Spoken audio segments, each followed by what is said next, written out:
Good afternoon, SkyTech here, doing another teardown video. And today on my bench I've got this little gadget, which is the base part of a rotating Christmas tree. I got this for the Christmas 2015 holiday, and I purchased it at Wal-Mart for the princely sum of $129.99. And seems like a lot, but there was a Christmas tree attached to it, and some legs, and the Christmas tree came with lights on it. So, I don't know, seemed like a little high to me still, but all in all, I feel like I got a pretty good deal out of it. The Christmas tree's great. It's really nice. It's awesome not having to put lights on it. But I'd never had one of these before, and I had a Christmas tree, but I never had a rotating one.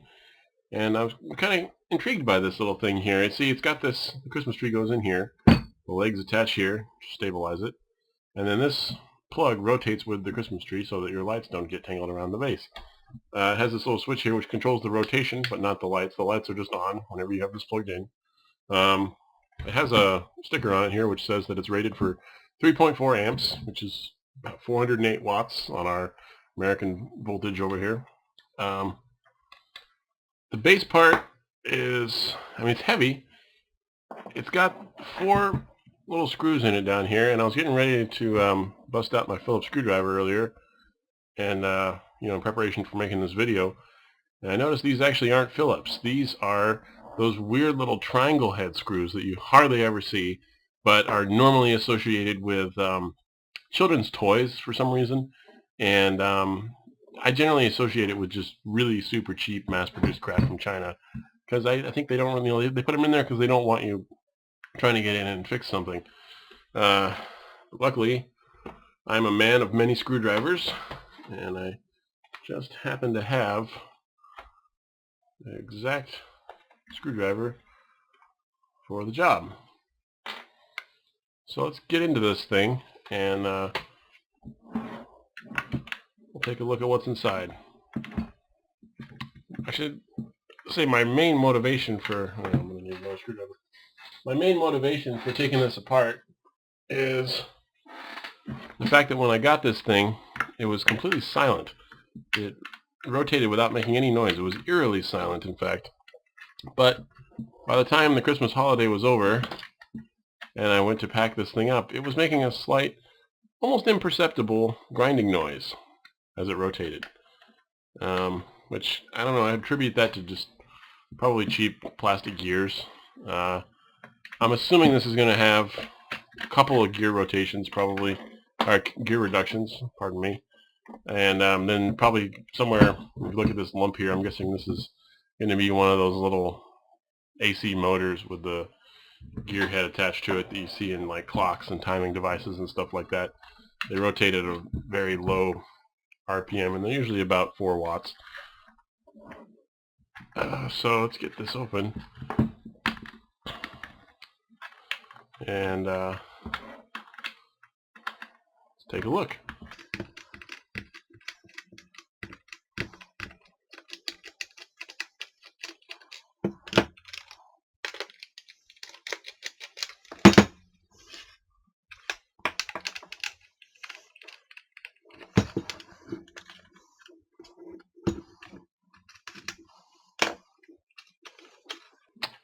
So we note this screwdriver set here. I highly recommend this.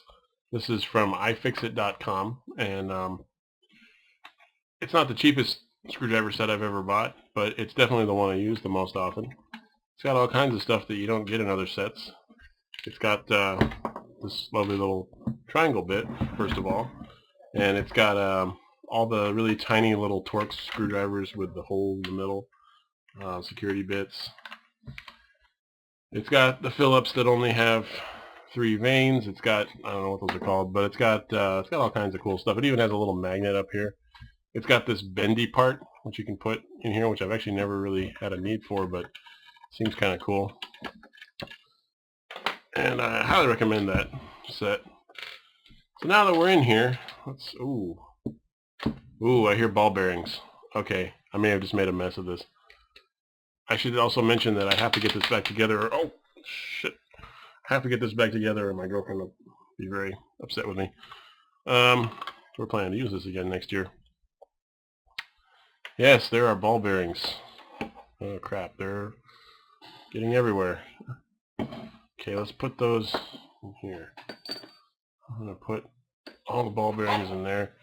Looks like we've got sort of a cylinder here that rotates on. There's a gear there and there's ball bearings falling all over the place. Like they're at the top and the bottom. Let's very gingerly pull this out here. Alright. Ooh, there's ball bearings stuck to the bottom of this that are definitely going to fall if they get a chance. Oh, God, I'm making a mess of this. It's got that really sort of sticky grease on it. Sure, I'm not a machinist or a metallurgist or anything like that. Those guys tend to know a lot about grease, but I'm totally not that guy. So I can't tell you exactly what kind of grease this is, but it's blue, and it's very sticky. Oh, good grief. So many ball bearings. This is going to be a real pain in the ass to put back together. Alright. So let's look at this. This is clearly the part where the slip ring is here. And you can see it connects to, there's one sort of stationary in the bottom and then one that's probably live and neutral right there. And it's kind of interesting. It looks almost like the grease on the bottom is contaminated with something. It's green, whereas the stuff on the top is just blue. It has a greenish tint down here, and it's much thicker, and feels like maybe the plastic of this is breaking down and becoming part of the grease. Maybe that's just what the grease does when it breaks down. I don't really know. Alright, now we've got Phillips here. So let's go ahead and pop those out.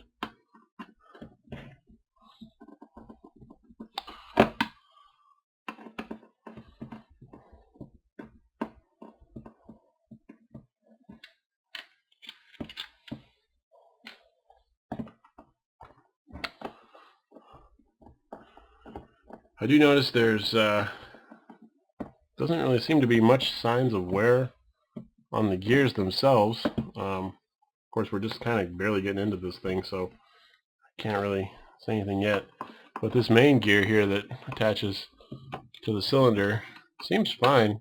I mean, if I'd taken it apart before using it and taken a before and after, we would be able to really tell. But it doesn't look like it's worn down. I really don't think that's where the noise is coming from. And even that said, I mean, even though there is noise, it's not really like annoying amount of noise. You only really notice it when there's nobody around and you're alone with the Christmas tree and you hear this kind of, you know, grumbling sound in the background. So let's pop this last screw out here. Take a closer look. Now there are 3 screws around the top of this gear. I'm going to try taking this out without removing those first, just to see here. It's not feeling too cooperative. Maybe, oh, no, it's moving. I don't think I'm going to have to take those out. Let's just, oh, I lost more ball bearings. Yeah, I should just go ahead and take these out right now, huh? So many ball bearings. Yeah, and you can see the raceway that these ball bearings are traveling in has that same kind of greenish gunk in it. Like, it's really weird. I don't know if you can see this. But up around the edge of it here, it's blue, and then down inside the raceway, it's green. Maybe they're reacting with the ball bearings themselves. Although I doubt that, because there's ball bearings on the top, too. I don't see, well, maybe a little bit, but it seems like the bottom part is just way greener. Maybe it's because that's where the weight is. And it's, oh, geez, I'm losing all these ball bearings.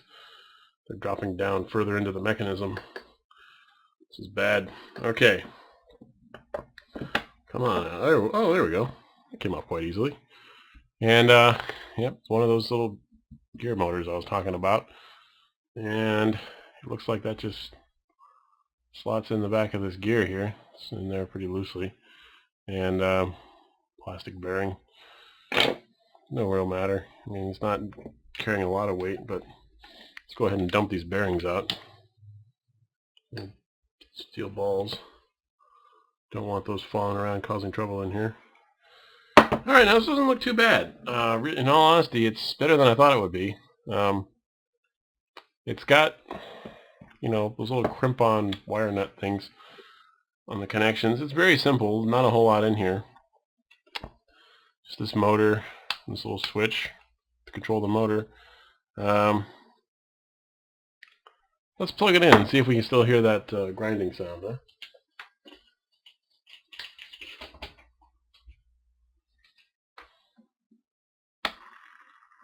Oh yes, you hear that? Hold this up next to the mic.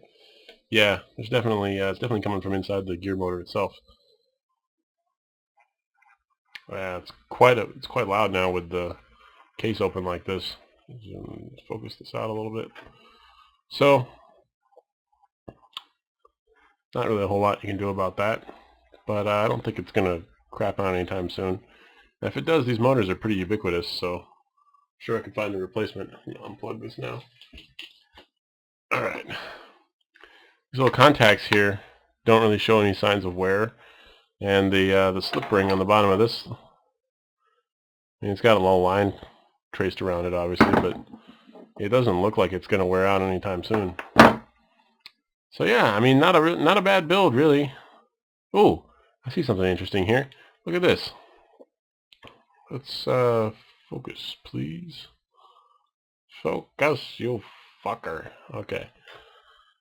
See that little skid mark on the edge of the cable here? I'm thinking that is where the green stuff in the grease is coming from. I'm thinking it's actually rubbing off just the... I mean, I can barely even feel that. It's just like a couple microns of that just got worn off. It must be touching, rubbing up against the base. Yeah, it is. Right there. It's rubbing up against the base of this and getting in the grease. So that's interesting. Well, maybe that's the failure mode for these, and I think that's probably just because they put a little bit too much cable in here. As you can see, there's a nice strain relief coming into it, and even the motor has like a little strain relief attached to the switch for some reason. Probably to keep the cable from rubbing against the gears and whatnot. It's like they knew. What I could probably do is just take that screw out and just pull some of this cable out through the strain relief, and it would solve this problem. Let's give that a try, huh?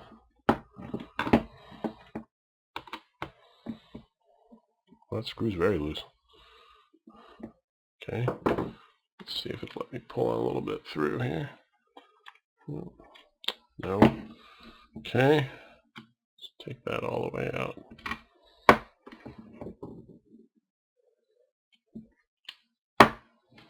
But yeah, it's nice. I mean, it's better than I expected, really.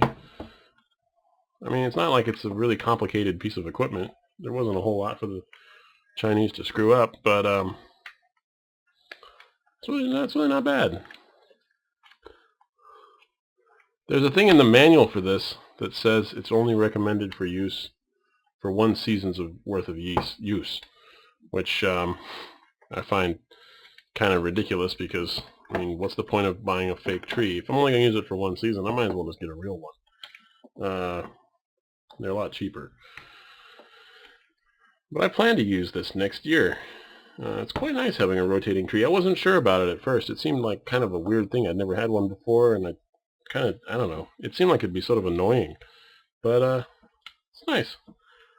It doesn't mean you have to decorate all sides of the tree, which is kind of a pain. But okay, now I've got this. Let's get this strain relief back in. Not lined up with the hole. Story of my life. Alright, well, this is going to be kind of a pain in the ass, I can see.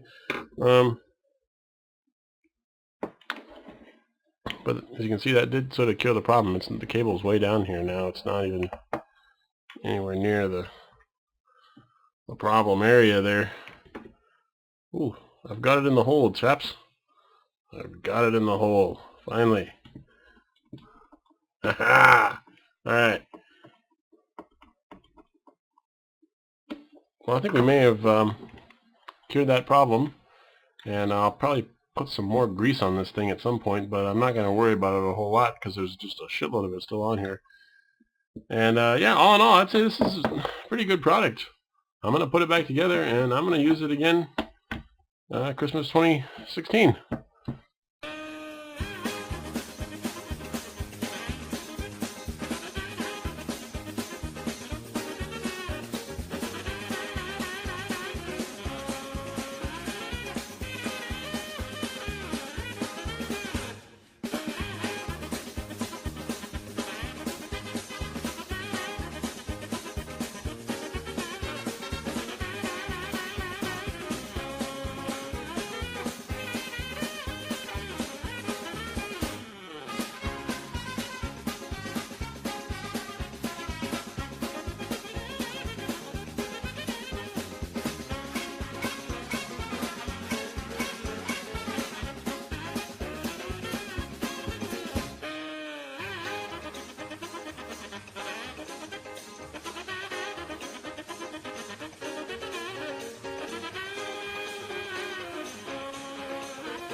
Alright, one more thing I just wanted to say about this little gadget here that I forgot to cover earlier is this part. It's got a fuse in the plug here, which I think for, if my understanding of European plugs is correct, it's pretty standard over there, but for us it's kind of odd. I think they normally only put it on Christmas lights, weirdly enough. But there's actually two fuses. They got one on the live end, one on the neutral, I'm assuming. Unless they're... Actually, you know what? No. This one is on the live and this one is a spare, which is kind of nice. They put a spare in there. Okay. That's pretty cool. And there's the classic Intertrex thing on there. And I don't see a China export logo anywhere on this, so I was totally expecting to see. And there's this cool little diagram here, which let me bring the focus in a little bit. This is for people who don't know how to use a plug. You know, it's a diagram of how to plug it in the wall. Apparently some people need that. And yeah, it's all back together now, and I plan to use it again in 2016. Good product. Thumbs up.